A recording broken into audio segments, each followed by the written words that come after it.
Chapter 23. Mr. Pocket said he was glad to see me, and he hoped I was not sorry to see him. For I really am not, he added with his son's smile, an alarming personage. He was a young-looking man in spite of his perplexities and his very gray hair, and his manner seemed quite natural. I use the word natural in the sense of its being unaffected. There was something comic in his distraught way, as though it would have been downright ludicrous but for his own perception that it was very near being so.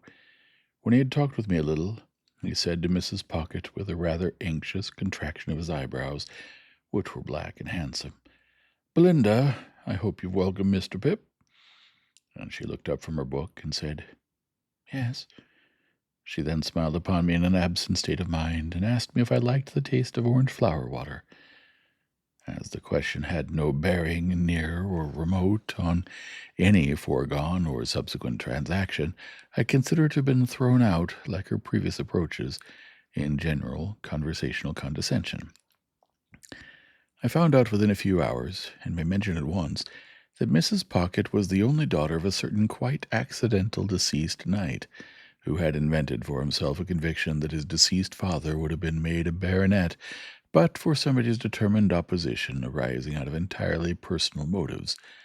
I forget whose, if I ever knew, the sovereigns, the prime ministers, the lord chancellors, the archbishop of Canterbury's, anybody's, and had tacked himself on to the nobles of the earth in right of this quite supposititious fact. I believe he had benighted himself for storming the English grammar at the point of the pen, in a desperate address engrossed on vellum, on the occasion of the laying of the first stone of some building or other, and for handing some royal personage either the trowel or the mortar. Be that as it may, he had directed Mrs. Pocket to be brought up from her cradle as one who in the nature of things must marry a title, and who was to be guarded from the acquisition of plebeian domestic knowledge. So successful a watch and ward had been established for the young lady by this judicious parent, that she had grown up highly ornamental, but perfectly helpless and useless. With her character thus happily formed, in the first bloom of her youth she had encountered Mr. Pocket, who was also in the first bloom of youth, and not quite undecided whether to mount to the woodstack or to roof himself in with a mitre. As his doing the one or the other was a mere question of time, he and Mrs. Pocket had taken time by the forelock, when to judge from its length it would seem to have wanted cutting, and had married without the knowledge of the judicious parent.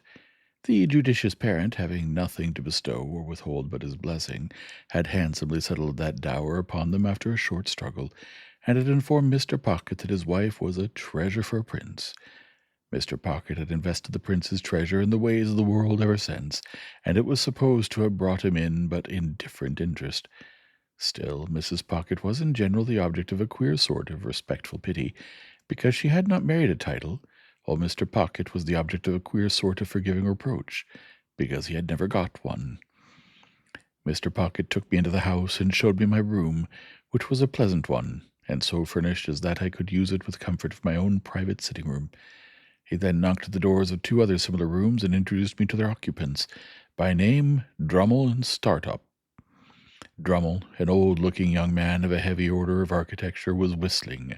Startup, a younger in years and appearance, was reading and holding his head, as if he thought himself in danger of exploding it with too strong a charge of knowledge. Both Mr. and Mrs. Pocket had such a noticeable air of being in somebody else's hands that I wondered who really was in possession of the house, and let them live there, until I found this unknown power to be the servants. It was a smooth way of going on, perhaps, in respect of saving trouble, but it had the appearance of being expensive, for the servants felt it a duty they owed to themselves to be nice in their eating and drinking, and to keep a deal of company downstairs. They allowed a very liberal table to Mr. and Mrs. Pocket, yet it always appeared to me that by far the best part of the house to have boarded in would have been the kitchen, always supposing the boarder capable of self-defense. For before I had been there a week, a neighboring lady with whom the family were personally unacquainted wrote in to say that she had seen Miller slapping the baby. This greatly distressed Mrs. Pocket, who burst into tears on receiving the note, and said that it was an extraordinary thing that the neighbors couldn't mind their own business. By degrees I learned, and chiefly from Herbert, that Mr. Pocket had been educated at Harrow and at Cambridge, where he had distinguished himself, but that when he had had the happiness of marrying Mrs. Pocket very early in life, he had impaired his prospects and taken up the calling of a grinder. After grinding a number of dull blades, of whom it was remarkable that their fathers, when influential, were always going to help him to preferment, but always forgot to do it when the blades had left the grindstone, he had wearied of that poor work and had come to London. Here, after gradually failing in loftier hopes, he had read with divers who had lacked opportunities or neglected them, and had refurbished divers others for special occasions, and had turned his acquirements to the account of literary compilation and correction, and on such means, added to some very moderate private resources, still maintained the house I saw. Mr. and Mrs. Pocket had a toady neighbor, a widow lady of that highly sympathetic nature that she agreed with everybody, blessed everybody, and shed smiles and tears on everybody, according to circumstances. This lady's name was Mrs. Coiler, and I had the honor of taking her down to dinner on the day of my installation. She gave me to understand on the stairs that it was a blow to dear Mrs. Pocket that dear Mr. Pocket should be under the necessity of receiving gentlemen to read with him. That did not extend to me, she told me in a gush of love and confidence, and that time I had known her something less than 5 minutes. If they were all like me, it would be quite another thing. But dear Mrs. Pocket, said Mrs. Coiler, after her early disappointment, not that dear Mr. Pocket was to blame in that, requires so much luxury and elegance. Yes, ma'am, I said, to stop her, for I was afraid she was going to cry. And she is of so aristocratic a disposition. Yes, ma'am, I said again, with the same object as before. That it is hard, said Mrs. Coiler, to have dear Mr. Pocket's time and attention diverted from dear Mrs. Pocket. I could not help thinking that it might be harder if the butcher's time and attention were diverted from dear Mrs. Pocket, but I said nothing, and indeed had enough to do in keeping a bashful watch upon my company manners. It came to my knowledge through what passed between Mrs. Pocket and Drummle, while I was attentive to my knife and fork, spoon, glasses, and other instruments of self-destruction, that Drummle, whose Christian name was Bentley, was actually the next heir but one to a baronetcy. It further appeared that the book I had seen Mrs. Pocket reading in the garden was all about titles, and that she knew the exact date at which her grandpapa would have come into the book, if he ever had come at all. Drummle didn't say much, but in his limited way he struck me as a sulky kind of fellow. He spoke as one of the elect, and recognized Mrs. Pocket as a woman and a sister.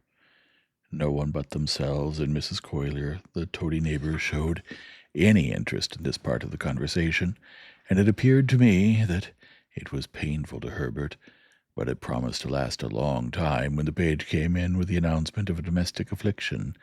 It was, in effect, that the cook had mislaid the beef. To my unutterable amazement, I now for the first time saw Mr. Pocket relieve his mind by going through a performance that struck me as very extraordinary, but which made no impression on anybody else, and with which I soon became as familiar as the rest. He had laid down the carving knife and fork, being engaged in carving at the moment, put his 2 hands into his disturbed hair, and appeared to make an extraordinary effort to lift himself up by it. When he had done this, and had not lifted himself up at all, he quietly went on with what he was about. Mrs. Coiler then changed the subject and began to flatter me. I liked it for a few moments, but she flattered me so very grossly that the pleasure was soon over. She had a serpentine way of coming close at me when she pretended to be vitally interested in the friends and localities I had left, which was altogether snaky and fork-tongued, and when she made an occasional bounce upon Startop, who said very little to her, or upon Drummle, who said less, I rather envied them for being on the opposite side of the table.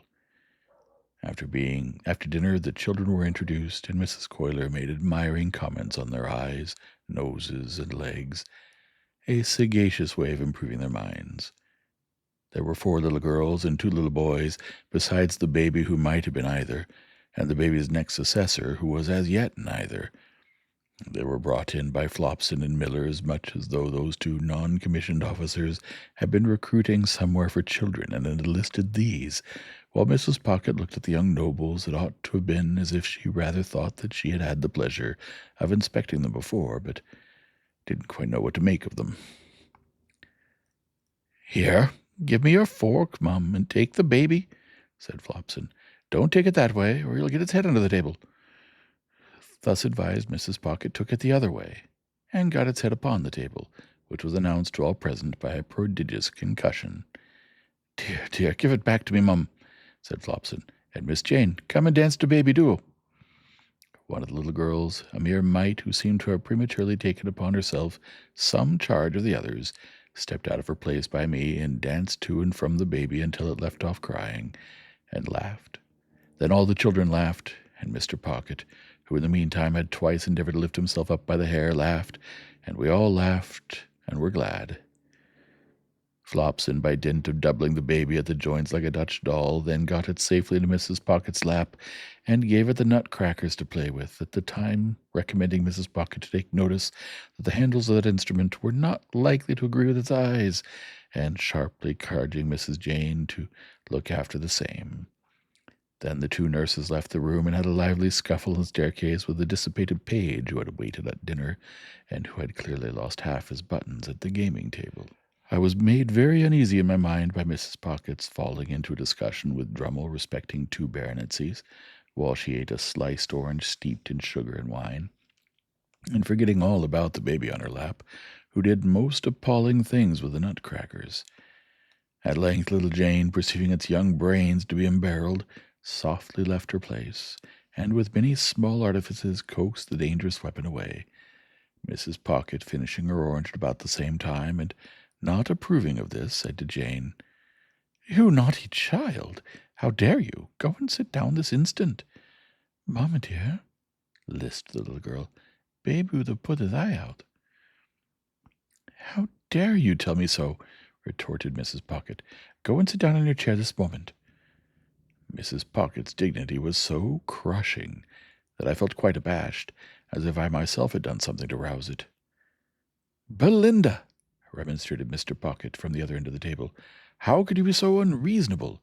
Jane only interfered for the protection of baby." "I will not allow anybody to interfere," said Mrs. Pocket. "I am surprised, Matthew, that you should expose me to the affront of interference." "Good God!" cried Mr. Pocket in an outbreak of desolate desperation.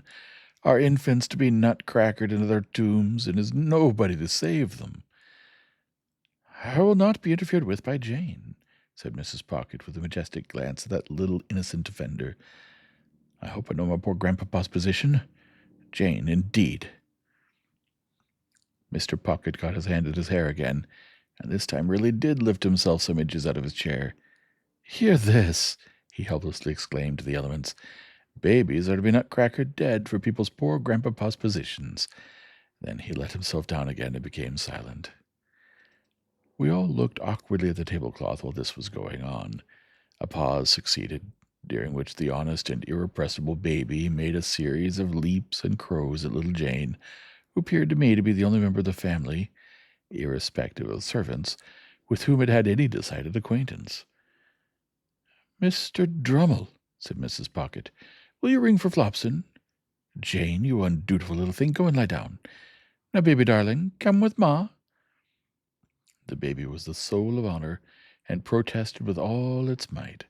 It doubled itself up the wrong way over Mrs. Pocket's arm, exhibited a pair of knitted shoes and dimpled ankles to the company in lieu of its soft face, and was carried out to the highest state of mutiny. And it gained its point after all, for I saw it through the window within a few minutes being nursed by little Jane. It happened that the other 5 children were left behind at the dinner table, through Flopson's having some private engagement, and there not being anybody else's business. I thus became aware of the mutual relations between them and Mr. Pocket, which were exemplified in the following manner. Mr. Pocket, with the normal perplexity of his face heightened and his hair rumpled, looked at them for some minutes as if he couldn't make out how they came to be boarding and lodging in that establishment, and why they hadn't been billeted by nature on somebody else. Then, in a distant missionary way, he asked them certain questions, as why little Joe had that hole in his frill, who said, Pa, Flopson was going to mend it when she had time, and how little Fanny came by that Whitlow, who said, Pa, Millers was going to poultice it when she didn't forget. Then he melted into parental tenderness and gave them a shilling apiece and told them to go and play. And as they went out, with one very strong effort to lift himself up by the hair, he dismissed the hopeless subject. In the evening there was rowing on the river.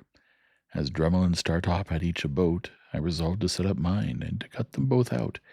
I was pretty good at most exercises in which country boys are adept, but as I was conscious of wanting elegance of style for the Thames, not to say for other waters, I at once engaged to place myself under the tuition of the winner of a prize, Werty, who plied at our stairs, and to whom I was introduced by my new allies. This practical authority confused me very much by saying I had the arm of a blacksmith. If you could have known how nearly the compliment lost him his pupil, I doubt if he would have paid it. There was a supper tray after we got home at night, and I think we should all have enjoyed ourselves, but for a rather disagreeable domestic occurrence. Mr. Pocket was in good spirits when a housemaid came in and said, "If you please, sir, I should wish to speak to you." "Speak to your master?" said Mrs. Pocket, whose dignity was roused again. "How could you think of such a thing? Go and speak to Flopson, or speak to me at some other time." "Begging your pardon, ma'am," returned the housemaid, "I should wish to speak at once, and to speak to master." Hereupon Mr. Pocket went out of the room, and we made the best of ourselves until he came back. "This is a pretty thing, Belinda," said Mr. Pocket, returning with a countenance expressive of grief and despair. "Here's the cook lying insensibly drunk on the kitchen floor, with a large bundle of fresh butter made up in the cupboard, ready to sell for grease." Mrs. Pocket instantly showed much amiable emotion, and said, "This is that odious Sophia's doing." "What do you mean, Belinda?" demanded Mr. Pocket. "Sophia has told you," said Mrs. Pocket. "Did I not see her with my own eyes, and hear her with my own ears, come into the room just now and ask to speak to you?" "But has she not taken me downstairs, Belinda," returned Mr. Pocket, "and shown me the woman and the bundle too?" "And do you defend her, Matthew," said Mrs. Pocket, "for making mischief?" Mr. Pocket uttered a dismal groan. "Am I grandpapa's granddaughter to be nothing in the house?" said Mrs. Pocket.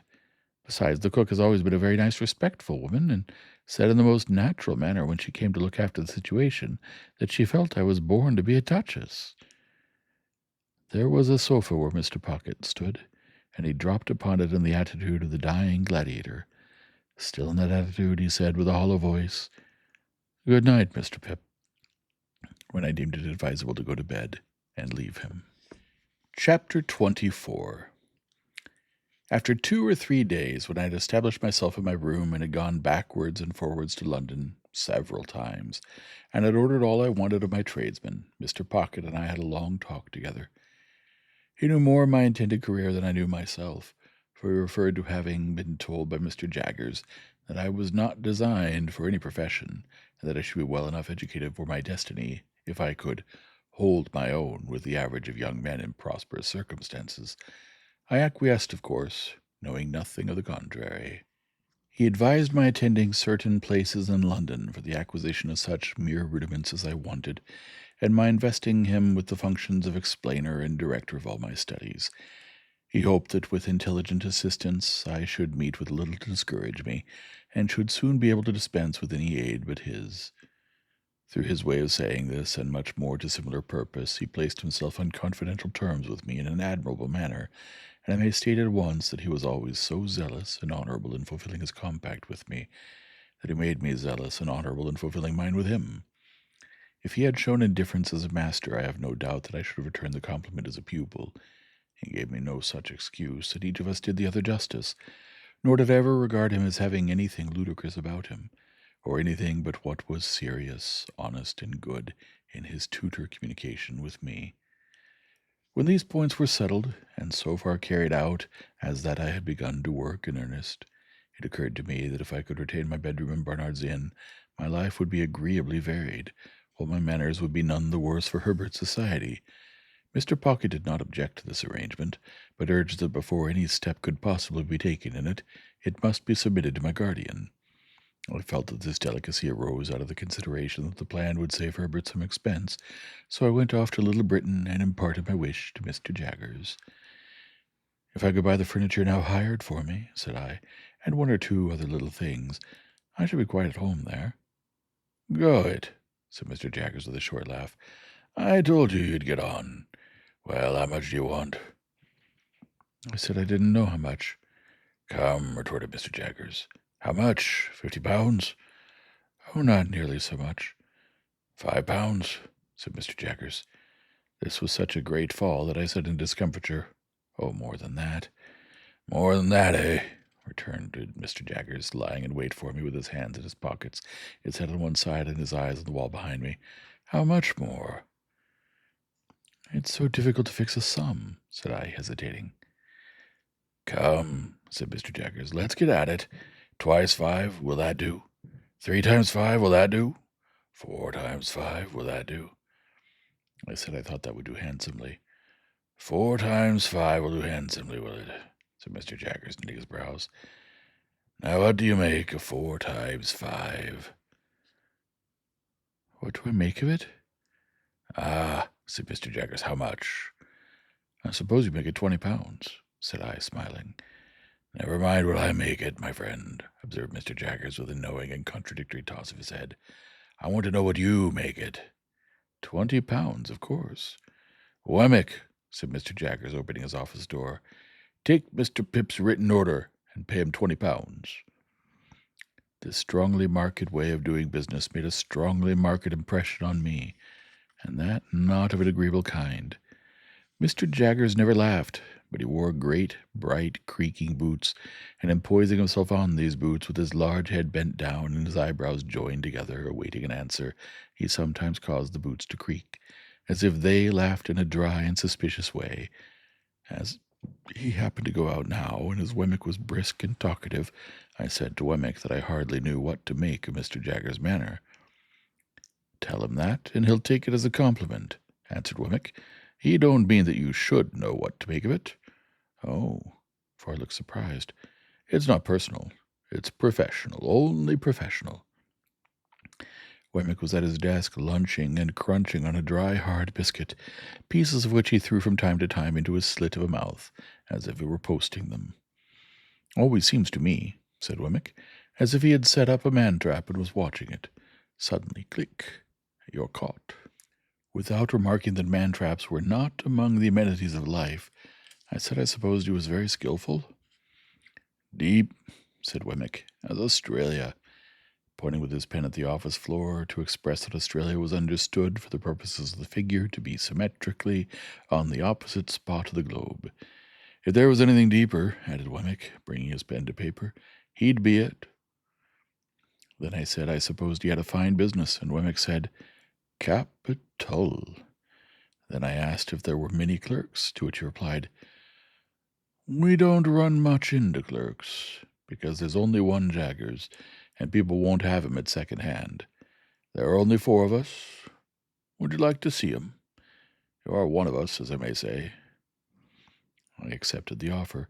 When Mr. Wemmick had put all the biscuit into the post, and had paid me my money from a cash-box in a safe, the key of which safe he kept somewhere down his back, and produced from his coat-collar like an iron pigtail, we went upstairs. The house was dark and shabby, and the greasy shoulders that had left their mark in Mr. Jaggers' room seemed to have been shuffling up and down the staircase for years. In the front first floor, a clerk who looked something between a publican and a rat-catcher, a large, pale, puffed, swollen man, was attentively engaged with 3 or 4 people of shabby appearance, whom he treated as unceremoniously as everybody seemed to be treated who contributed to Mr. Jaggers' coffers. "Getting evidence together," said Mr. Wemmick as we came out, "for the Bailey." In the room over that, a little flabby terrier of a clerk with dangling hair, his cropping seemed to have been forgotten when he was a puppy, was similarly engaged with a man with weak eyes, who Mr. Wemmick presented to me as a smelter who kept his pot always boiling, and who would melt me anything I pleased, and who was in an excessive white perspiration, as if he had been trying his art on himself.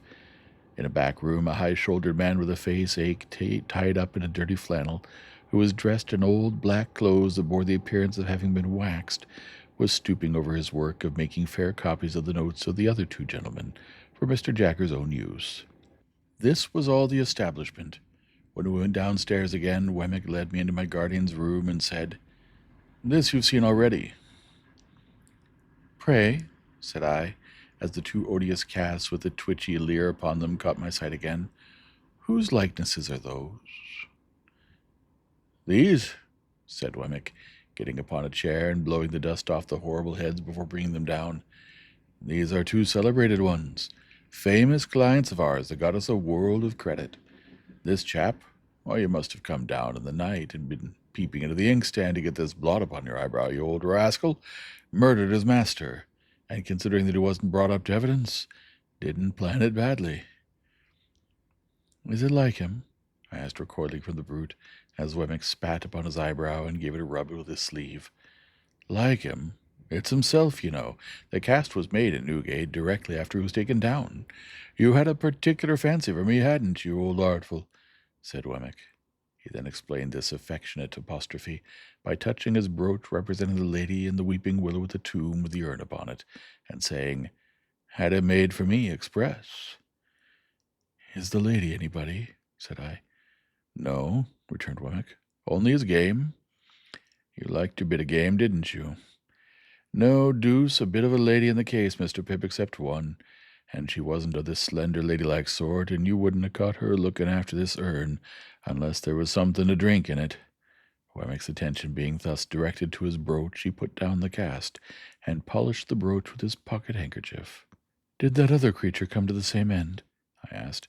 "He has the same look." "You're right," said Wemmick. "It's the genuine look, much as if one nostril was caught up with a horsehair and a little fish hook. Yes, he came to the same end, quite the natural end, dear, I assure you. He forged wills, this blade did, if he didn't also put the supposed testators to sleep, too. You were a gentlemanly cove, though," Mr. Wemmick was again apostrophizing, "and you said you could write Greek. Yeah, bounceable. What a liar you were. I never met such a liar as you," before putting his little friend on the shelf again. Wemmick touched the largest of his mourning rings and said, "Set out to buy it for me. Only the day before."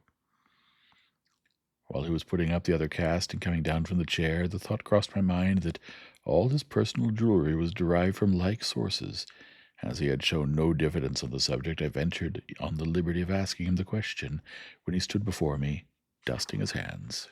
"Oh, yes," he returned. "These are all gifts of that kind. One brings another, you see. That's the way of it. I always take 'em. They're curiosities. And they're property. They may not be worth much, but after all they're property and portable. It don't signify to you with your brilliant lookout, but as to myself, my guiding star always is, get hold of portable property." When I had rendered homage to this light, he went on to say in a friendly manner, "If at any odd time when you have nothing better to do, you wouldn't mind coming over to see me at Walmworth, I could offer you a bed, and I should consider it an honor. I have not much to show you, but such 2 or 3 curiosities as I've got you might like to look over, and I'm fond of a bit of garden and a summer house." I said I should be delighted to accept his hospitality. "Thank ye," said he.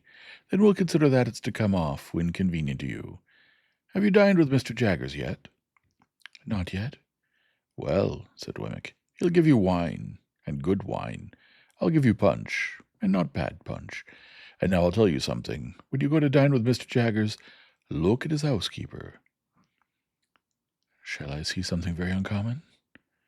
"Well," said Wemmick, "you'll see a wild beast tamed. Not so very uncommon, you'll tell me. I reply, that depends on the original wildness of the beast, and the amount of taming. It won't lower your opinion of Mr. Jagger's powers. Keep your eye on it." I told him I would do so, with all the interest and curiosity that his preparation awakened. As I was taking my departure, he asked me if I would like to devote 5 minutes to seeing Mr. Jaggers at it. For several reasons, and not least because I didn't clearly know what Mr. Jaggers would be found to be at, I replied in the affirmative. We dived into the city and came up in a crowded police court where a blood relation, in the murderous sense, of the deceased, with the fanciful taste in brooches, was standing at the bar uncomfortably chewing something, While my guardian had a woman under examination, or cross-examination, I don't know which, and was striking her and the bench and everybody present with awe. If anybody, of whatsoever degree, said a word that he didn't approve of, he instantly required to have it taken down. If anybody wouldn't make an admission, he said, "I'll have it out of you." And if anybody made an admission, he said, "Now I've got you." The magistrate shivered under a single bite of his finger. Thieves and thief-takers hung in dread rapture of his words, and shrank when a hair of his eyebrows turned in their direction. Which side he was on I couldn't make out, for he seemed to me to be grinding the whole place in a mill. I only know that when I stole out on tiptoe, he was not on the side of the bench, for he was making the legs of the old gentleman who presided quite convulsive under the table, by his denunciations of his conduct as the representative of British law and justice in that chair that day. Chapter 25. Bentley Drummle, who was so sulky a fellow that he even took up a book as if its writer had done him an injury, did not take up an acquaintance in a more agreeable spirit. Heavy in figure, movement, and comprehension, in the sluggish complexion of his face, and in the large, awkward tongue that seemed to loll about in his mouth as he himself lolled about in a broom, he was idle, proud, niggardly, reserved, and suspicious. He came of rich people down in Somersetshire, who had nursed this combination of qualities until they made the discovery that it was just of age and a blockhead. Thus Bentley Drummle had come to Mr. Pocket when he was a head taller than that gentleman, and half a dozen heads thicker than most gentlemen. Startop had been spoiled by a weak mother and kept at home when he ought to have been at school, but he was devotedly attached to her and admired her beyond measure. He had a woman's delicacy of feature and was, as you may see, though you never saw her, said Herbert to me, exactly like his mother. It was but natural that I should take to him much more kindly than to Drummle, and that even in the earliest evenings of our boating he and I should pull homeward abreast of one another, conversing from boat to boat, while Bentley Drummle came up in our wake alone, under the uncomfortable amphibious creature, even when the tide would have sent him fast upon his way. And I always think of him as coming after us in the dark or by the backwater when our own two boats were breaking the sunset or the moonlight in midstream. Herbert was my intimate companion and friend. I presented him with a half-share in my boat, which was the occasion of his often coming down to Hammersmith, and my possession of a half-share in his chambers often took me up to London. We used to talk between the two places at all hours. I have an affection for the road yet, though it is not so pleasant a road as it was then, formed of the impressibility of untried youth and hope. When I had been in Mr. Pocket's family a month or two, Mr. and Mrs. Camilla turned up. Camilla was Mr. Pocket's sister. Georgiana, whom I had seen at Miss Havisham's on the same occasion, also turned up. She was a cousin, an indigestive single woman who called her rigidity religion and her liver love. These people hated me with the hatred of cupidity and disappointment. As a matter of course, they fawned upon me and my prosperity with the basest meanness. Towards Mr. Pocket, as a grown-up infant with no notion of his own interests, they showed the complacent forbearance I had heard them express. Mrs. Pocket they held in contempt, but they allowed the poor soul to have been heavily disappointed in life, because that shed a feeble, reflected light upon themselves. These were the surroundings among which I settled down, and applied myself to my education. I soon contracted expensive habits, and began to spend an amount of money that within a few short months I should have thought almost fabulous. But through good and evil I stuck to my books. There was no other merit in this than my having sense enough to feel my deficiencies.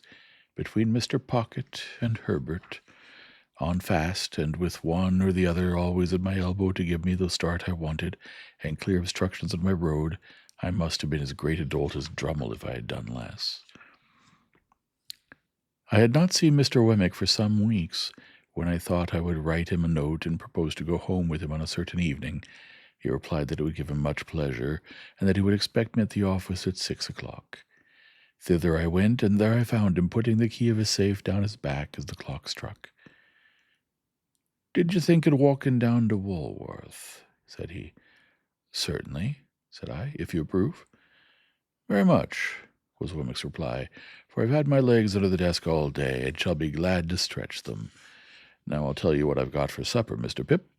I've got a stewed steak, which is of home preparation, and a cold roast fowl, which is from the cook's shop.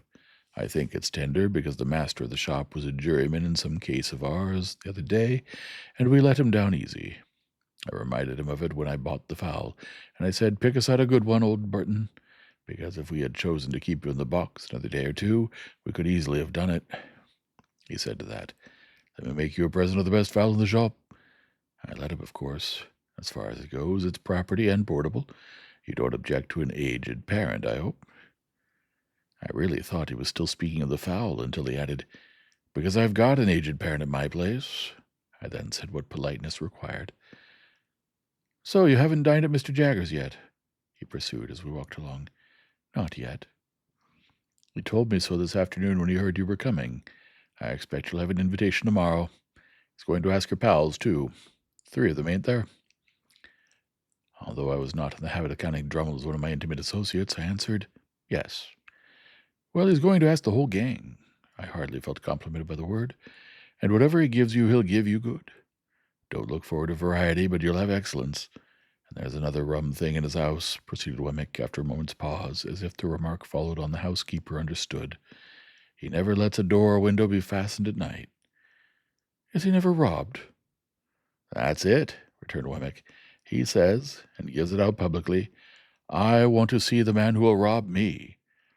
Lord bless you, I've heard him 100 times, if I've heard him once, say to regular cracksmen in our front office, 'You know where I live. Now, no bolt is ever drawn there. Why don't you do a stroke of business with me? Come, can't I tempt you?' Not a man of them, sir, would be bold enough to try it on for love or money." "They dread him so much?" said I. "Dread him," said Wemmick. "I believe you they dread him. Not but what he's artful, even his defiance of him. No silver, sir, Britannia's metal. Every spoon." "So they wouldn't have much," I observed, "even if they—" "Ah, but he would have much," said Wemmick, cutting me short, "and they know it. He'd have their lives, and the lives of scores of 'em. He'd have all he could get, and it's impossible to say what he wouldn't get if he gave his mind to it." I was falling into meditation on my garden's greatness when Wemmick remarked, "As to the absence of plate, that's only his natural depth, you know. A river's its natural depth, and he's his natural depth. Look at his watch chain. That's real enough." "It's very massive," said I. "Massive?" repeated Wemmick. "I think so. And his watch is a gold repeater, and worth £100 if it's worth a penny. Mr. Pip, there are about 700 thieves in this town who know all about that watch. There's not a man, a woman, or a child among them who wouldn't identify the smallest link in that chain, and drop it as if it was red hot if inveigled into touching it." At first with such discourse, and afterwards with conversation of a more general nature, did Wemmick and I beguile the time and the road, until he gave me to understand that we had arrived in the district of Walworth. It appeared to me a collection of back lanes, ditches, and little gardens, and to present the aspect of a rather dull retirement. Wemmick's house was a little wooden cottage in the midst of plots of garden, and the top of it was cut out and painted like a battery mounted with guns. "My own doing," said Wemmick. "Looks pretty, don't it?" I highly commended it. I think it was the smallest house I ever saw, with the queerest Gothic windows, by far the greater part of them sham, and a Gothic door almost too small to get in at. "That's a real flagstaff, you see," said Wemmick, "and on Sundays I run up a real flag. Then look here. After I've crossed this bridge, I hoist it up so, and cut off the communication." The bridge was a plank, and it crossed a chasm about 4 feet wide and 2 feet deep. But it was very pleasant to see the pride with which he hoisted it up and made it fast, smiling as he did so, with a relish, and not merely mechanically. "At 9 o'clock every night, Greenwich time," said Wemmick, "the gun fires. There he is, you see, and when you hear him go, I think you'll say he's a stinger." The piece of ordnance referred to was mounted in a separate fortress, constructed of lattice work. It was protected from the weather by an ingenious little tarpaulin contrivance in the nature of an umbrella. "Then at the back," said Wemmick, "out of sight, so as not to impede the idea of fortifications, for it's a principle with me, If you have an idea, carry it out and keep it up. I don't know whether that's your opinion. I said decidedly. At the back there's a pig, and there are fowls and rabbits. Then I knock together my own little frame, you see, and grow cucumbers, and you'll judge at supper what sort of a salad I can raise. So, sir, said Wemmick, smiling again, but seriously too, as he shook his head, if you can suppose the little place besieged, it would hold out a devil of a time in point of provisions. Then he conducted me to a bower about a dozen yards off, but which was approached by such ingenious twists of path that it took quite a long time to get at, and in this retreat our glasses were already set forth. Our punch was cooling in an ornamental lake on whose margin the bower was raised. This piece of water, with an island in the middle which might have been the salad for supper, was of a circular form, and he had constructed a fountain in it, which, when you set a little mill going and took a cork out of a pipe, played to that powerful extent that it made the back of your hand quite wet. I'm my own engineer, and my own carpenter, and my own plumber, and my own gardener, and my own jack of all trades, said Wemmick, in acknowledging my compliments. Well, it's a good thing, you know. It brushes the Newgate cobwebs away, and pleases the aged. You wouldn't mind being at once introduced to the aged, would you? It wouldn't put you out? I expressed the readiness I felt, and we went into the castle. There we found, sitting by a fire, a very old man in a flannel coat, clean, cheerful, comfortable, and well cared for, but intensely deft. Well, aged parent, said Wemmick, shaking hands with him in a cordial and jocose way, how am you? All right, John, all right, replied the old man. Here's Mr. Pip, aged parent, said Wemmick, and I wish you could hear his name. Not away at him, Mr. Pip, that's what he likes. Not away at him, if you please, like winking. This is a fine place for my son, sir, cried the old man, while I nodded as hard as I possibly could. This is a pretty pleasure ground, sir, this spot, and these beautiful works upon it ought to be kept together by the nation after my son's time, for the people's enjoyment. You're as proud of it as Punch, ain't you, aged? Said Wemmick, contemplating the old man with his hard face really softened. There's a nod for you. Giving him a tremendous one. There's another for you. Give him a still more tremendous one. You like that, don't you? If you're not tired, Mr. Pip, though I know it's tiring to strangers, will you tip him one more? You can't think how it pleases him. I tipped him several more, and he was in great spirits. We left him bestirring himself to feed the fowls, and we sat down to our punch in the arbor, where Wemmick told me as he smoked a pipe that it had taken him a good many years to bring the property up to its present pitch of perfection. Is it your own, Mr. Wemmick? Oh, yes, said Wemmick. I've got a hold of it, a bit at a time. It's a freehold, by George. It is indeed. I hope Mr. Jaggers admires it. Never seen it, said Wemmick. Never heard of it. Never seen the aged. Never heard of him. No, the office is one thing and private life is another. When I go into the office, I leave the castle behind me, and when I come into the castle, I leave the office behind me. If it's not in any way disagreeable to you, you'll oblige me by doing the same. I don't wish it professionally spoken about.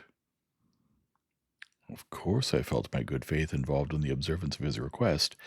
The punch being very nice, we sat there drinking it and talking until it was almost 9 o'clock. Get in our gunfire, said Wemmick then, as he laid down his pipe. It's the aged's treat. Proceeding into the castle again, we found the aged heating the poker with expectant eyes, as a preliminary to the performance of this great nightly ceremony. Wemmick stood with his watch in his hand until the moment was come for him to take the red-hot poker from the aged and repair to the battery.